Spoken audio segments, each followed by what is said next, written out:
Welcome to the Brigham Young University Family History Library Webinar Series. Thank you for joining us today. My name is Braden Knutson. I'll be your host for this webinar. We have a special treat today this is our very first question and answer session that we are hosting here at the BYU Family History Library, so we hope you enjoy. We have the question box over here on the right-hand side of your screen that you can fill out any questions that you have now. If you didn't get a chance to submit questions ahead of time, you can use that box anytime during the presentation to submit questions and we'll get those answered for you. So we have a couple of our polls down at the bottom that we normally have. We'd ask you to fill those out as we go through some of our announcements down here at the bottom of the screen. Our next webinar will be on Tuesday, February 28th at 9:30 a.m. Mountain Standard Time. And that webinar will be by Gene Naisbitt. And so that'll be a really good one. I hope to see you on Tuesday as well. And also we have uploaded our March webinar schedule to our website, so you can go there and check those out and see what we have coming up for next month. So like I said, today we have a special Family Search Family Tree question and answer session with Kathryn Grant. So Kathryn, just a quick introduction. After years on the sidelines, Kathryn started her family history and discovered a new passion. Her specialty is mentoring new family historians and helping them find success and maybe even avoid some of the mistakes she's made. Kathryn teaches family history classes at the BYU Family History Library and Riverton Family Search Library. She has also written a series for the Nauvoo Times on family history. She currently works for the LDS Church as a technical writer and business analyst. When she's not doing family history, she also enjoys good books, uplifting music, and fresh raspberries. Okay, so we'll turn the time over to Kathryn now, and we'll try our very best to answer all of your questions as she's getting her screen uploaded. Remind you that we do have a comments box on the right-hand side, and then the questions box on the bottom right that you can use anytime during the presentation to ask any questions.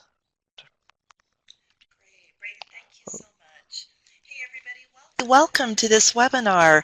We're doing something, as Braden said, that we haven't tried before. I've done this in a classroom setting, and it's always been so much fun to talk about everybody's questions.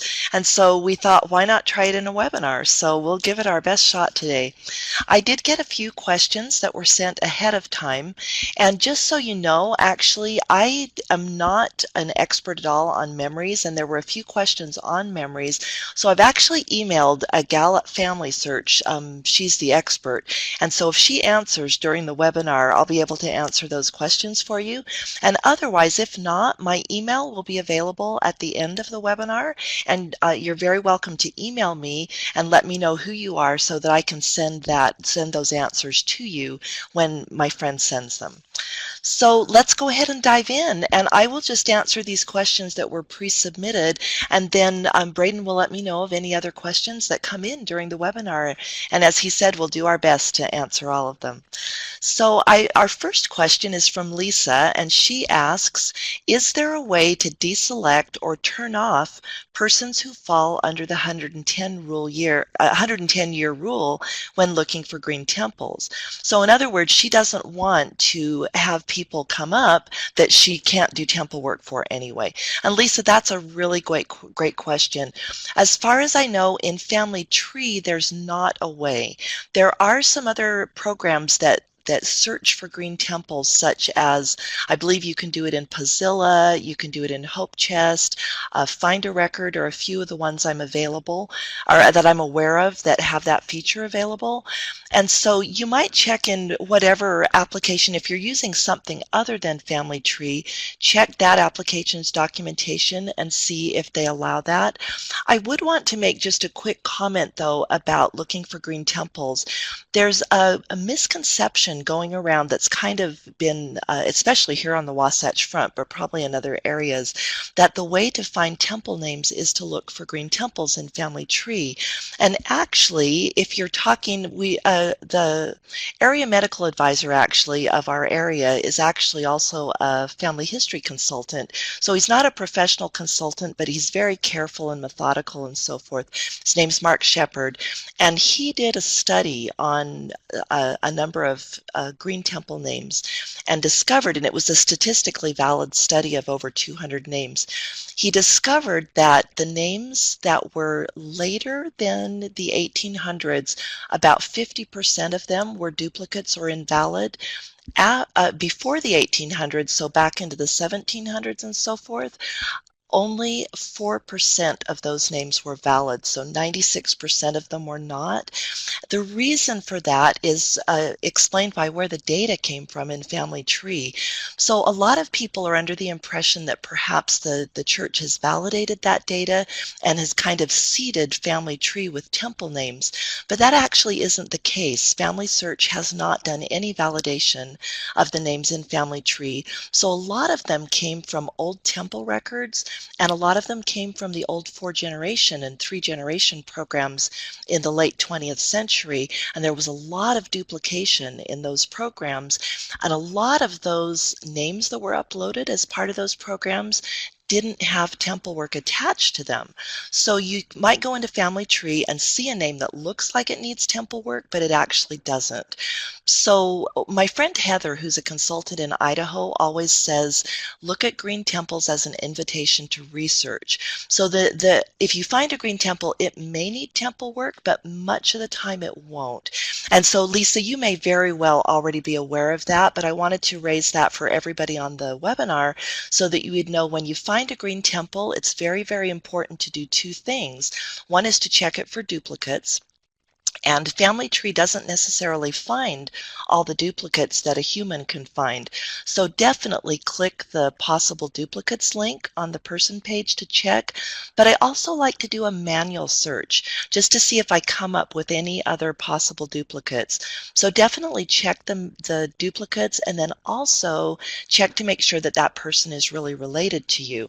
And a great way to do that is to click the View Relationship button that is now in the banner of the person page. So those are the two things to check on when you see a green temple. And if it needs work, great, go for it. But if you find that it doesn't need work, then you've just saved yourself some time and made it possible to do the work for someone who really needs the work. So Lisa, thank you so much. That's a really great question. Pauline asks, how do I remove parents and put new ones as efficiently as possible? Pauline, that is also a very great question and something that needs to be done pretty frequently in FamilySearch, especially if somebody has attached a person to the wrong parents. So let's go over to Family Tree and just take a look quickly at the best way to do that. I'm not going to actually go through with the deletion of the parents because these parents are correct. But let me just go in and we'll kind of walk through it and show you how you would do that. The most efficient way is if you know the PIDs of the parents that you want to add. So we would go down here. Let's just suppose that William has the wrong parents. And so what we would do is come over here to this pencil icon next to William where he's showing up as the son of John and Ann. So we would click that pencil icon, and then we get this screen that gives us the option to either remove or replace the dad, remove or replace the mom, or remove or replace both parents at once. And Pauline, you were asking how to make it most efficient, and if it's both parents, this is the most efficient way to do it. So you would click remove or replace, and then you get the option to remove or replace. And since your question dealt with replacing, that's what we'll do. Before you can do either one, though, you have to check this box here saying that you have reviewed the relationships, the sources, and the notes just to be sure that you're doing the right thing. Because sometimes something will look really obvious, it'll seem right, but then if you look at the sources more carefully, you discover that they really were the right parents and you don't need to remove them or replace them. So that's why FamilySearch puts this notice here, is just to be sure that we've looked at all the relationships, sources, and notes for the individual. So if you are sure that you need to replace the parents with a different set, then you click that box, click Replace Parents, and then you get this other box. You can search for them, but as I mentioned, if you know the ID, it's actually a lot quicker and more efficient to do it that way. So in this scenario, let's say that you do know the ID, and you come here and you search for it. So I actually didn't have an ID before, so let me actually go back and I will do a search by name. Let's just do another John Bescaby. But if you had known the PID and you'd put it in, you would get this same list that I'm going to show you. But let's say, what the heck, 1850. Whoops, not 185 1850, and let's say Lincolnshire, England. So if you had put in the PID, you would get this same list that we're looking at right now, except there would only be one person at the top of it, and it would be the exact match that you put in. So that's why doing the PID is better, but since I didn't know the PID, I did it this other way. So if you see a couple, it's actually better to add the couple because that will add the mom and dad at the same time. So if you see the correct couple, then you would do add couple. If you don't see the correct couple, just pick one of the people that is correct. I'm going to pretend right now that this couple is correct, that John Bescaby and Emma Twells are the right parents. So I'm going to click add couple.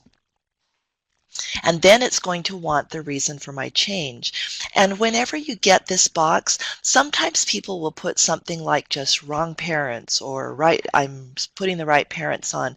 That is absolutely true if you've done the research that you're, the reason you're changing it is because the other ones were wrong and these ones are right. But the thing is, that doesn't actually tell any other users the reasons behind why you know that one set is wrong and one set is right.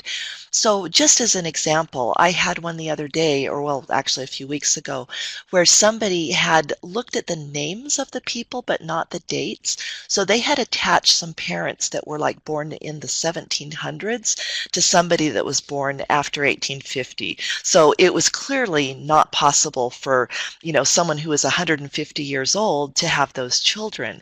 So instead of just putting wrong parents in there, I put something along the lines of Anne and John. I actually don't remember the names, but let's just say Anne and John, the parents, were born in the 1700s, but they are currently attached to Sarah, who was born in 1850, which isn't possible.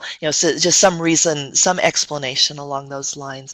So the more exact of an explanation you can give, the better. It doesn't have to be long, but you do want it to be clear to whoever comes along your reason for knowing why those parents were wrong and why the new ones are right.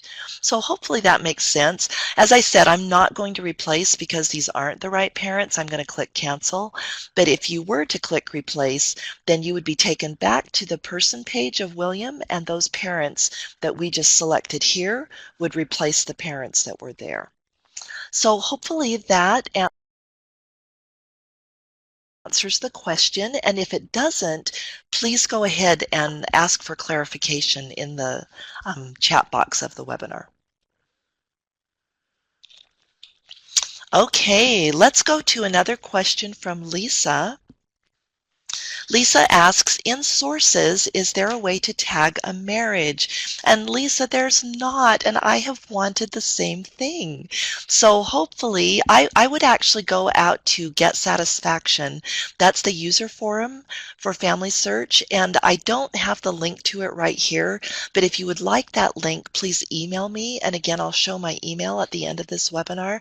But Get Satisfaction is a forum where you can make requests for features on Family Tree. Oh, do you know what I just realized? You can get to it by clicking feedback down here at the bottom of pretty much any page on FamilySearch. So go ahead and I think I will go ahead and click that feedback button just to show you how that works. So here you've got suggestion or compliment, and you would say share your idea. and then you're taken to get satisfaction. So right here it comes up with share an idea, and you would say something like, hey, I would really love it if there's a way to tag for a marriage. One thing I would want to say on this, actually this is a really good example. Do you see this comment down here? Your site sucks. I was actually just going to say something along the lines of, these are real human beings that are reading your feedback, and these are real human beings who are choosing whether to act on your feedback. Just ask yourself how you would feel if somebody sent you an email, and obviously a very frustrated, irritated, angry probably email, accusing you of being careless or saying your site sucks or you're losers or whatever. Would you feel very inclined to take that feedback? I mean, probably, a mature person probably would be able to separate the rudeness from the feedback. But I just want to just call that out, that we don't, when you're on this site, use the golden rule. Give feedback in the same way that you would wish to receive feedback. I know some of the people who work at FamilySearch. Some of them are actually my dear friends, like my friend that I emailed about the photos. Um, they One of them told me that it really hurts when she gets feedback that is rude and unkind. And she does her best to separate the rudeness from the feedback. But gosh, I see rudeness on this forum from time to time, and it just isn't appropriate. So be loving in your feedback, be courteous, and assume the best intent of the people who did whatever you're frustrated about, because I can promise you they didn't wake up in the morning and say, I really want to ruin David's day. This David McLean who gave this feedback. They did not get up in the morning and decide to ruin his day. I promise you that.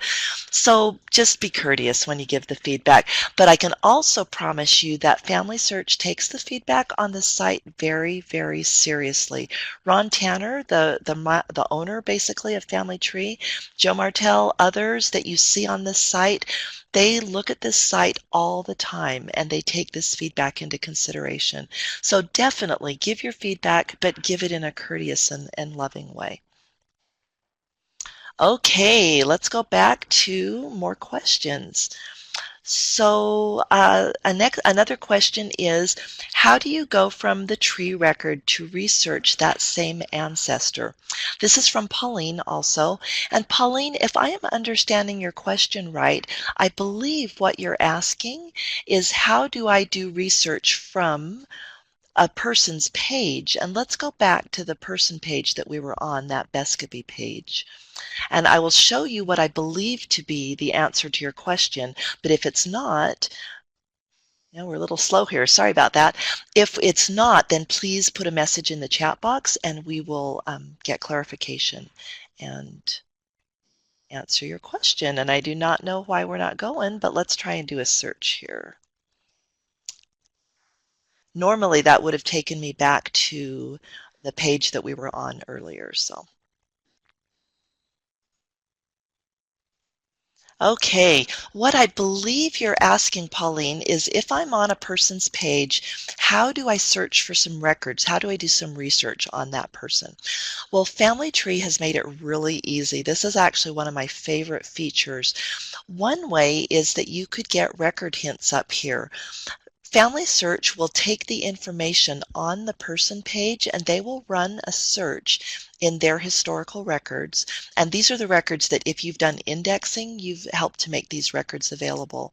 So they will put records here that look like they have about, in my experience, it's about a 98% possibility of being right for this person. So they are very careful about the records that they put in this hint box. Most of the time, they will be correct. Once in a while, I would say maybe 3 times in all the years I've been using FamilySearch, these hints are not for the person here. So you do want to check them out. But most of the time they are, because FamilySearch has got such a good search algorithm that that makes these hints come up. And so these hints are usually you'll be able to attach them. But also another great feature is that down here you've got a set of 4 logos. These, if you click any of these logos, they will take the information on this page and they will run a search at these particular sites. So if I click Family Search, they'll use this information, John Bescovy, born 1866 in Sleaford, and they will run a search in Family Search Historical Records. If you click Ancestry, they'll do the same thing in Ancestry.com. Same thing for Find My Past and My Heritage. So just as an example, let's say you wanted to search Family Search Historical Records. And again, this is a looser search than the record hints. So this is really tight, and it's about 98% unless it's a common name and a big place. So for example, John Bescovy in Lincolnshire is going to get better results than, say, John Smith in New York City, right? So if the name is really, really common and it's a big place, the accuracy drops a bit, but it's still actually pretty good. So, but coming back here, if you were to click the Family Search logo, let's go ahead and do that. The accuracy won't be as high as like 98%, but it will give you a lot more records to look over. So you can look at all these records and just say, you know, wow, does that look like it's for my person? And a quick way to get more information is just click the name, and it does this little drop down with a bit more information. Now this one actually is already attached, so it's nice that you can see that. That's what that little logo means there, is that this record's already attached to somebody in Family Tree. So this one, you could actually look at the attachment and make sure it's attached to the right person, or you could just move on to the next one. So we could look at this one and say, does that look like the right one? And just check out all these different records. And if they are, then you can attach them to the right person. So I hope that answers your question, Pauline. But if by chance it doesn't, for sure put a note in chat and we'll Okay, Chuck asks a very good question. We have adopted children who have been sealed to us. How can they add their biological ancestors to a tree? And that brings up a really good point that my niece is adopted. My sister and her husband adopted 2 wonderful children, and they have the privilege, as do all adopted children, of actually doing both their lines. By church policy, they can do their adoptive line, and if they so choose, they can do their biological line as well. They don't need to feel obligated to do that. I know of some people who just, you know, it's an issue for them and they don't even want to go there. So there's no obligation for them to do it. But there's other people I know who feel a strong prompting that they do need to work their biological line. So if they want to add biological parents, what they do is come down here to the parents and siblings, and they would see their adoptive parents here because they've been sealed to them. But if they want to add parents, they would click Add Parent, and then if they know the people, well, actually, they would do the search regardless. So let's just say that they're this person's biological parents were Fred Lipinski. Whoops. Let's make sure that we spell it right? Okay, Lipin, S-K-I. And let's say that they were born, let's see, this guy was 1902, so let's say they were born in 1870 in California. I don't know. We're just making this up because it's just for illustration. So and if you ever wonder, some used to throw me a lot. I go, why is next grade out? Well, you have to choose both the gender and, actually, I think you don't have to choose the gender. Take that back. You can click unknown. But you do have to say deceased because you can't search for living people in Family Tree. So if you ever wonder why that's not active, click deceased and it will be active. So then we're going to click next. And we're going to find these people that we think are the parents. Let's just pretend that this is the parent, and we would click Add Person. I'm not going to actually do that, but what would happen is that then after you added the parent, you would go back to this record and the adoptive parents would still show in their place, but the biological parents would show here below. And then from that point, you would be able to add, trace those people's lines, add sources, even do temple work as long as they're out of the 110-year privacy period and everything like that. So Chuck, great question. Thank you for asking that. Okay, let's see. Those are actually all the questions that I have except for the memories questions. But you know what? My friend has answered. This is what I love about technology here. So let's do the first question was, and let's see, I think these are from, the first one is from Lisa. And she asks, I have memories, mostly photos, on my tree that my husband added to his side of the family on deceased persons. I don't see them in my gallery. Does the gallery only show the items that I personally upload? So Beth Ann, my friend at FamilySearch, answers, in your gallery, you only see what you uploaded by default. You see what others have uploaded on mutual ancestors by viewing the ancestor in the tree. So that is great. I learned that, learned something new today. So Lisa, thank you so much for that question. I have to admit, memories is kind of my weak area, so whenever I have a question, I go to Beth Ann. So let's see, the second question is, what is the new archive feature and what does it do? And I actually did not even know that that existed before today. Let me show you where that is. If you go into memories here and go into your gallery, there is an archive section, and that is news to me. So let me read you what Beth Ann says about this. She says the archive feature is for people who have a lot of memories and they want to move memories to an archive when they have completed the memory. So for instance, if you've done your tagging or your titles or your description, at that point they can mark the memory at that point they can mark the memory archive and it only shows up in the archive and not on my memories. So apparently it's a way of just sorting your memories and maybe getting rid of a little bit of the clutter if you're, just done with that memory and you don't want it to show up in the current memories that you're working on. That's what I get from what Beth Ann says here. And let's see if she answered. We had another question, but nope, it doesn't look like we have an answer to the last question. And that was from Brenda, and I'll just read that actually. She said, I recorded a video of my mother with iPhone. Is there a way to download it to her profile in my FamilySearch tree? I am not positive of that answer, Brenda, but I seem to remember hearing at Roots Tech that there is an app called Memories for the iPhone, and it's made by FamilySearch. And if you get that app, you would just go to the iTunes store, I believe, and get that app, put it on your phone, and then I believe, okay, this is where I'm not positive on this, so well, I was going to say don't quote me, but this webinar is being recorded, so hey.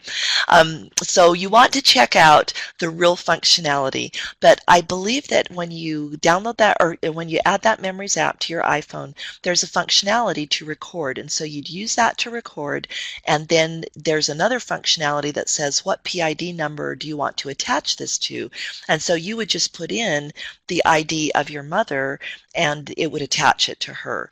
What I don't know is if you've already recorded something, if you can use that app to record it, or excuse me, to attach it to someone in Family Tree using the Memory app. Now you can, for instance, if there's not a way for you to get it from your iPhone directly to Family Tree, for instance, if you've already recorded it and Memories doesn't handle that, excuse me, I've got to take a drink here, excuse me, people. Thank you. So if there's not a way in the Memories app to upload a pre-recorded, a pre-recorded audio or video for your mom? Oh, do you know what? I just realized something that you said video. I was assuming audio. Actually, at this point in time, FamilySearch does not accept videos. They do accept audio. The reason they don't accept videos is that there's too big of a risk. And unfortunately, there's people who, not members of the church most of the time, but FamilySearch is open to anybody. And once in a while, you have people try to upload stuff that's not appropriate. All photos are screened before they're uploaded. In order to allow video, they would have to screen all the videos. And they don't have, what I've been told is that they don't have the resources to do that. So actually, Brenda, sorry, I should have read the question more carefully. It is not possible to upload videos at all with any application to FamilySearch, but it is possible to make and upload audio recordings. So if you want to do that, everything I was saying before applies to audio recordings. And if you have a pre-existing recording that you want to upload, but Memories app won't do it, and again, that's where I'm fuzzy, then what you can do is email it to yourself, get on your laptop, and then you can upload and then save the audio file to your PC, to your Mac or your PC, and then upload it that way just on the regular Family Tree website. And that you would do on the person page or in your gallery. So I hope, so audio right here, this button will allow you to do audio, and you just click the plus here and add your audio file. So I hope that answers the question.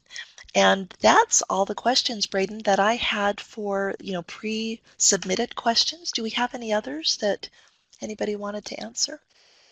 Yeah, we do have a few extra questions on here that we have had submitted. So Donna asks, and I'm sure this is relevant because they're partners with FamilySearch. She asks, can a public person, a non-member, use Find a Record?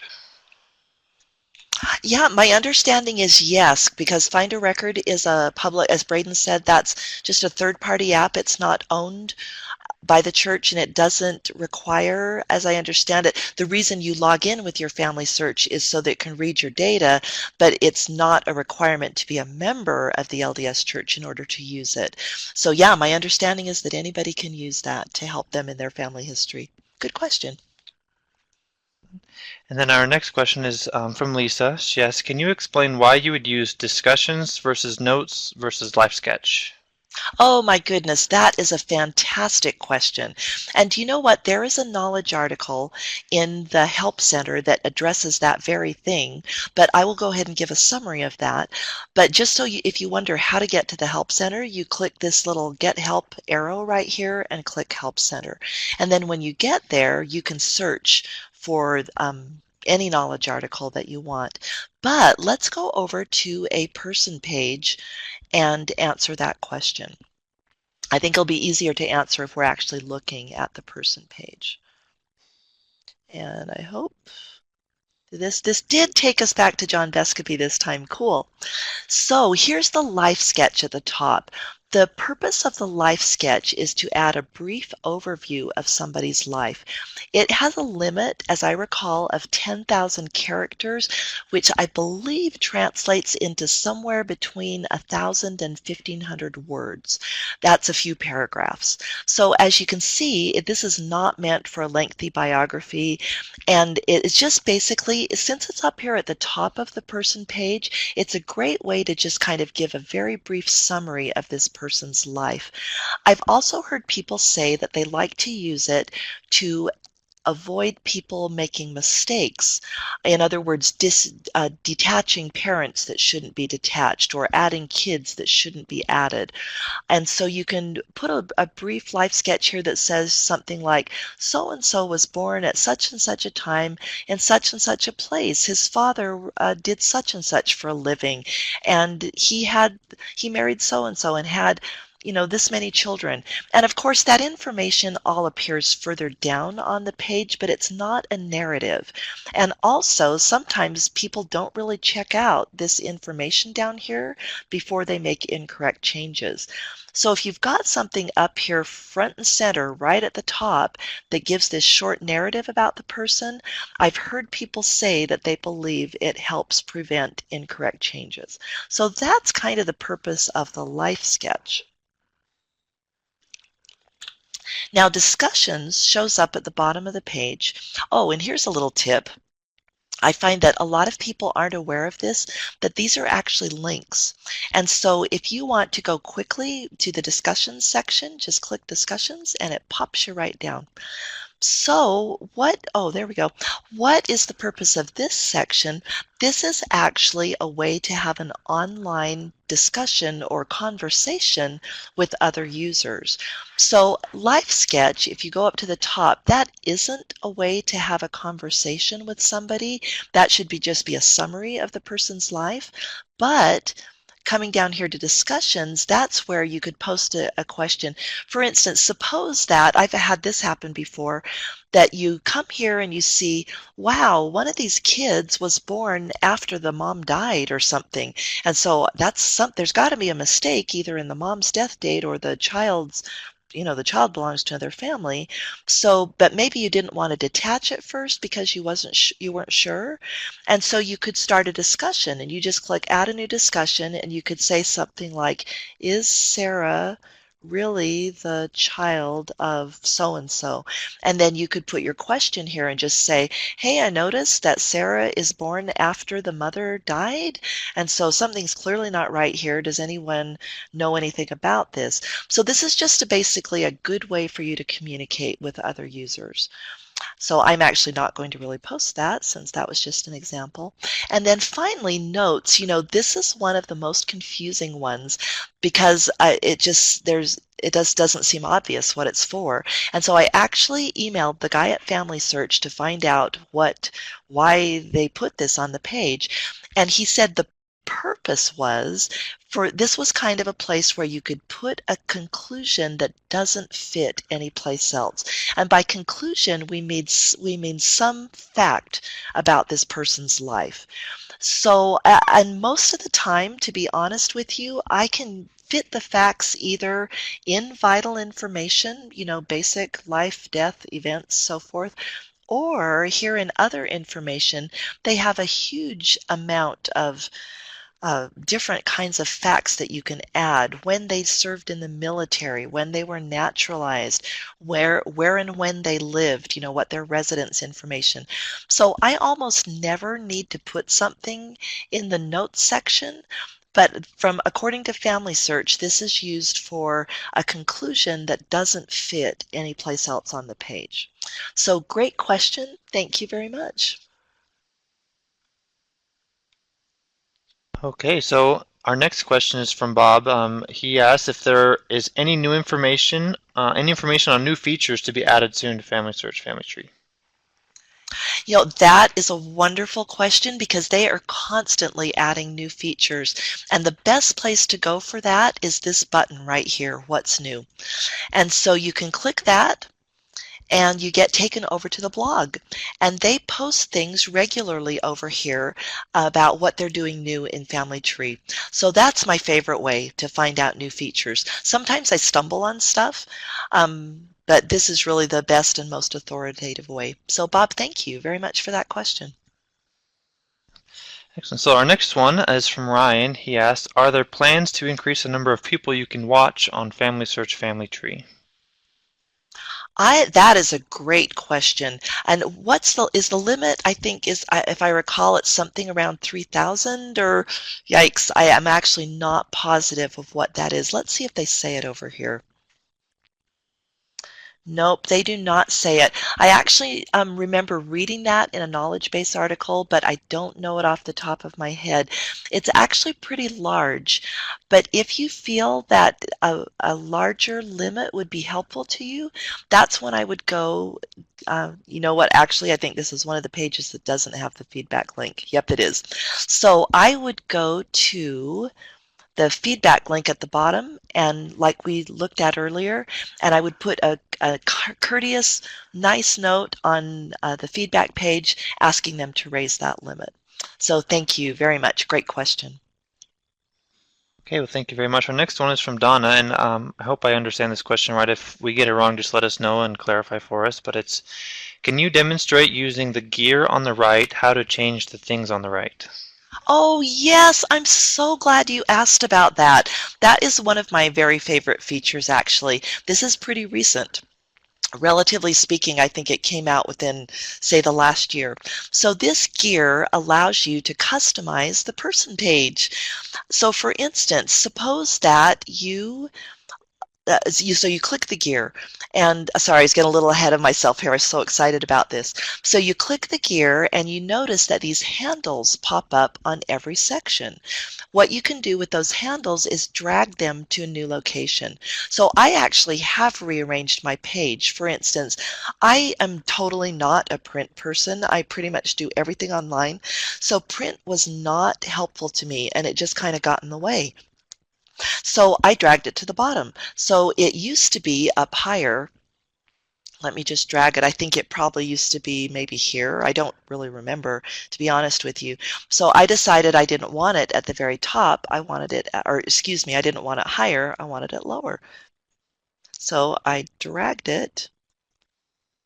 And now so what you might want to do, I've noticed on Family Search, sometimes if you're dragging something to the very top or the very bottom, it doesn't work like it didn't just then. So in that case, what you would do is drag the bottom one up, and that does tend to work. That same phenomenon I've noticed in sources. When you're dragging sources, sometimes if you drag one to the very top, it won't work. So you have to drag like one of the other ones to a different position to make it work, like we did here. So this, you can just drag any of these sections to any different place. The only constraint is, which you probably would have assumed, is that you can only drag sections within this column to a different position in this column. For instance, you can't drag family members over here. And in this column, the same thing. You can reorder any item in this column, but you can't drag one of these things over to this column, over to the left-hand column. And so when you're done dragging these to wherever you want them to be, notice that this keeps spinning as long as you're kind of in drag mode or customize mode. As soon as you're done, just click it again, and it gets out of customize mode, and your page now, the sections show up in the order in which you placed them. So great question. Thank you very much, Donna, for asking that. Okay, so our next one is from Pauline. It says, is it true that there isn't a way to download your tree into a GEDCOM? Yes, that is absolutely true. Very good question. The next best thing that you can do is synchronize your tree with one of the partner applications, or with an application such as Ancestral Quest or Roots Magic, something like that. So any of those, like Ancestry, allows you to create your own tree in Ancestry, and so does Find My Past, so does My Heritage. And of course, for any of you who have used PATH, the successor to that is Ancestral Quest, which functions very much like PATH. And so any program like that, any desktop manager, you can also sync to Family Tree. And by doing that, in effect, you can, it's not really downloading, but it's synchronizing, but you can transfer information that way.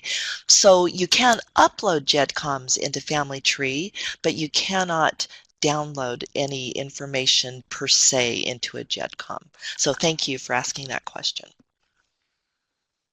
And then kind of a follow-up question she has, is it possible to download any info? In the sense of download, in the way that you do it on, say, any other site, not really. You can download pictures, for instance, a single picture. You can, when you click on it, there's an option to, I don't remember if it says download it, it might say save, but that's essentially the same thing. You'd be saving it to your hard drive or downloading it to your hard drive.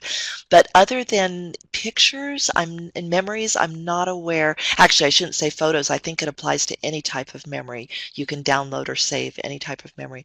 But any other data, to the best of my knowledge, it's not possible. Anything in Family Tree.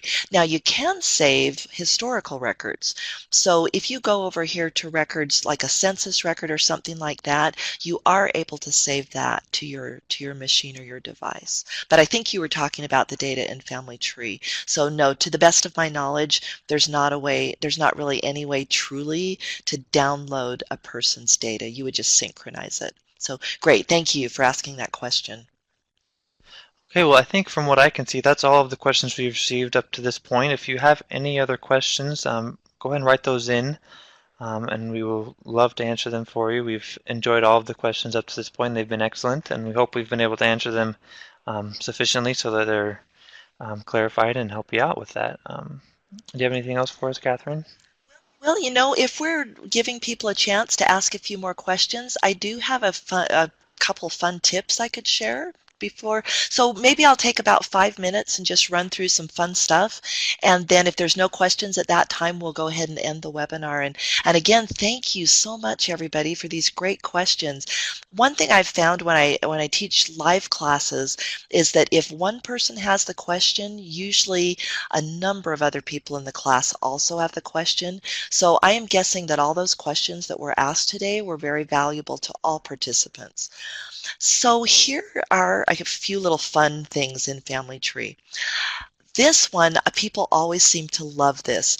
In order to open a link in a new browser window without closing the one you're on, if you're on a PC, hold down the Control key as you click the link, and on a Mac, it's the Command key. So as an example, suppose I'm over here on John's page, and I don't want to close this window, but I want to look at his mom really quickly. I hold down the Control key, or excuse me, first of all, I bring up the summary page, and then I hold down the Control key on my keyboard, or Command if you're on a Mac, and then I click Jane's name. Well, what that does, if you notice up here, it loads her information into another tab or window. Actually, depends on your browser setting. If you have new things open in a tab or a window, this one's set to a tab. But it leaves John's page open, but it loads her page, so I can just click over here, see her information, see whatever I need to see, and then close it, and John's page has not disappeared. So that's one of my favorite things, is a control click. This actually works on any link on any website if it's going to another web page. If you do control click, it opens that link in another tab or window without closing the one you're on. So that's kind of a fun thing. Here's another one on the summary card. You can actually click any item on the summary card to go directly to that section.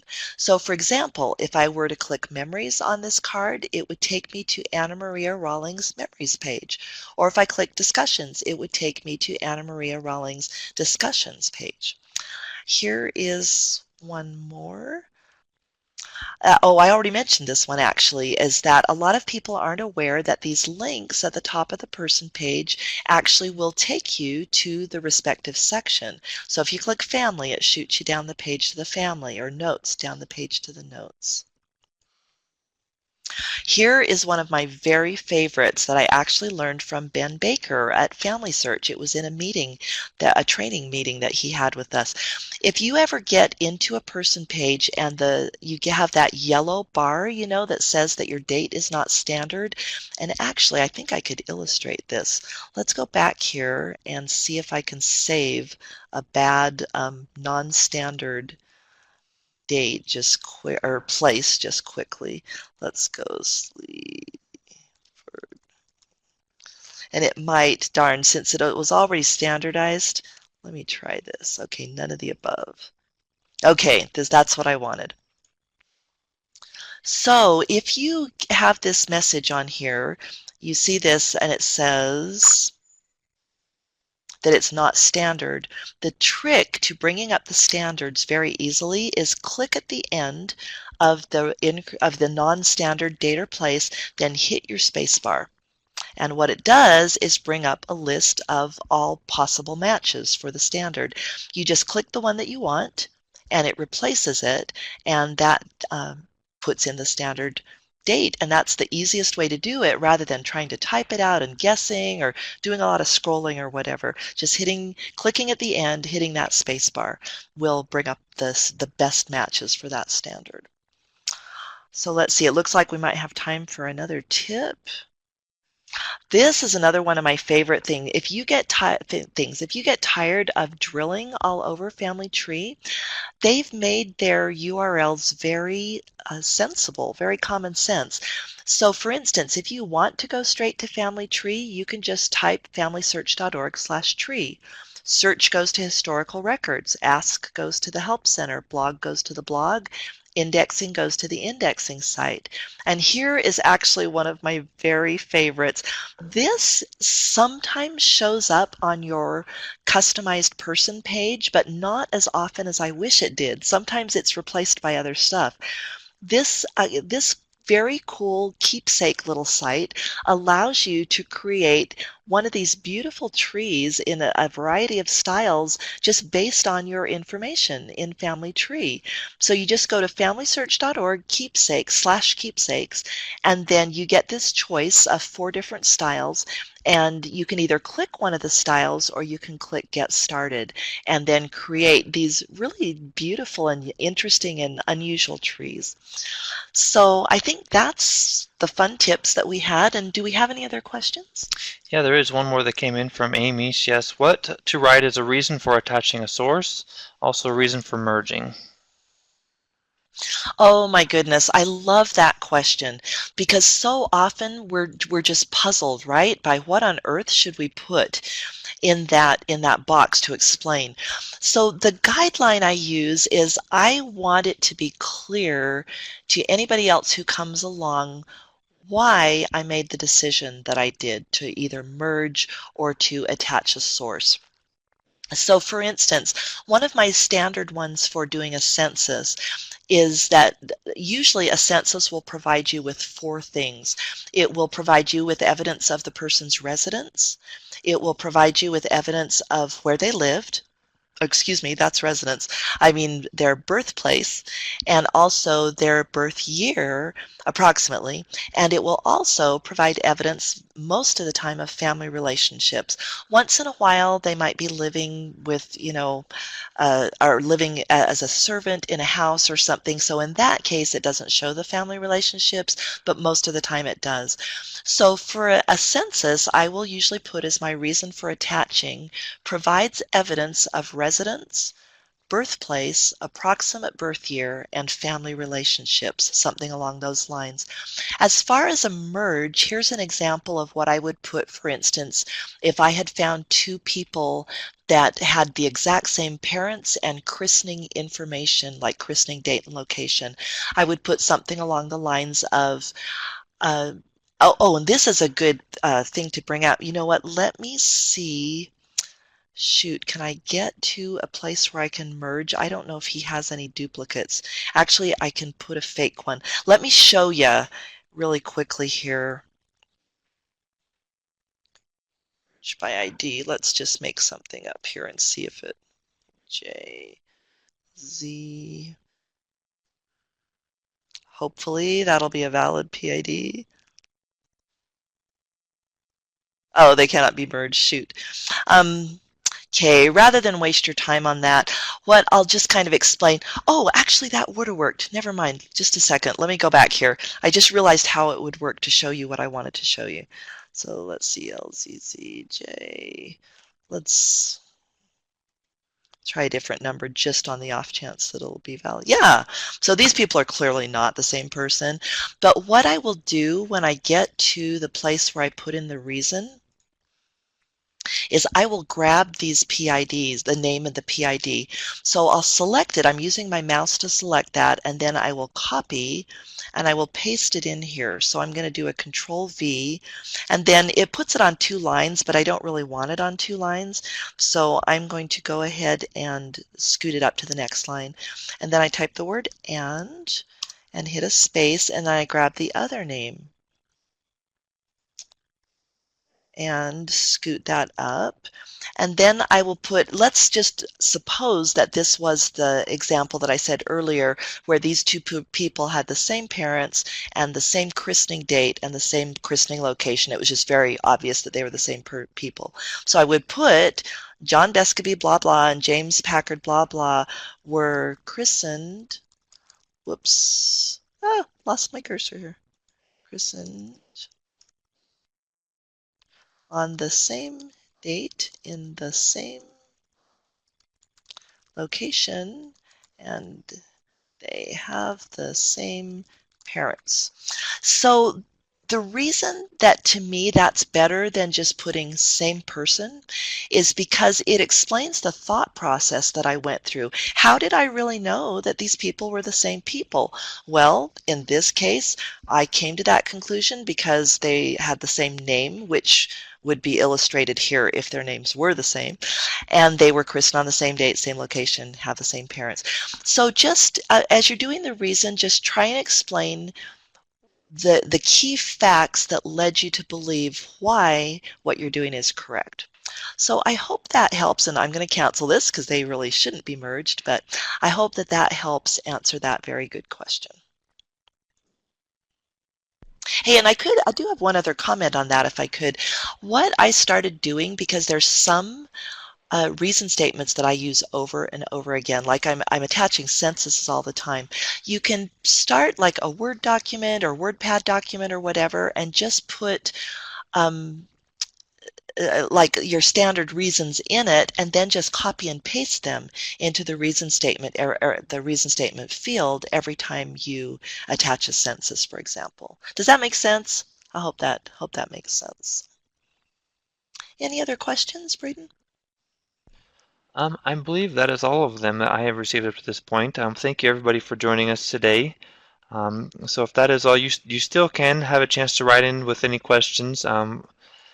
We thank you very much for joining today. This has been, in my opinion, a very big success for our first ever question and answer session. It looks like we do have a few more questions here that I didn't see actually.